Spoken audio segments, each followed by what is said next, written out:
Thank you also for your time. I have one question I'm going to submit for each of you to respond to, and that's following up on Senator Hirono and Senator Warren's line of question.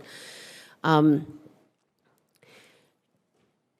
General, you're right to say these are crimes and they're not tolerated, but that's not how you should see this problem, because with a 1% conviction rate, does that mean not tolerated? I don't think so. The message that goes to service members, to potential recruits, is it is tolerated because it's not prosecuted and not prosecuted effectively. So I would just suggest an ounce of humility, because this is an area where we do not excel. And the most recent report was the worst ever, 35,000 estimated cases. And General Austin cares deeply about this issue. He empaneled experts to come up with recommendations. We are going to implement those recommendations. It's something Senator Tillis and I worked very hard on. We're going to have independent prosecutors up and running for top 10 crimes. That's going to take a little while to get up and running.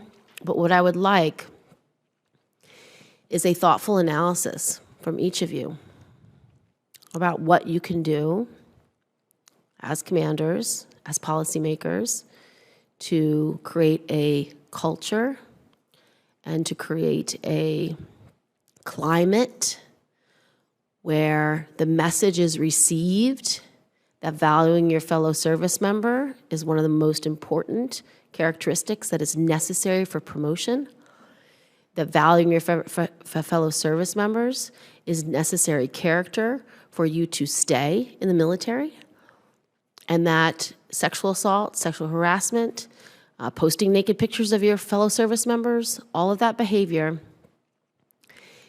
is something that will end your career. It's a message that has to be sent from commanders about climate. So even though we will have expert prosecutors hopefully taking more cases to trial, if you don't have a climate that says we want people to be valued, it's not going to work. So Senator Tillis and I worked extremely hard on this issue. I do not expect things to get better quickly, but I do expect everyone to understand we are still failing our service members, and we are not prosecuting enough cases, we're not getting enough cases ending conviction, and we're not preventing enough. We had a GAO report, one of our hearings last year, that said this committee had put forward something like 200 different policy ideas and at least 50 that were preventative, and only a handful of the preventative measures were implemented. So that's a commander problem. If we're not implementing the things that Congress is asking you to do that are preventive in nature, it means we're not taking it seriously. So it's about how serious do you take the problem? Do you know it's real? Do you know we're not good at getting it done? So please write analysis of what you'd like to do within your service, what you think would be helpful from Senator Tillis and I, what other policy ideas we should be thinking about. But I'd really like a thoughtful response. I do not want something defensive, and I do not want something declaring victory. If I get either thing, this exercise was useless.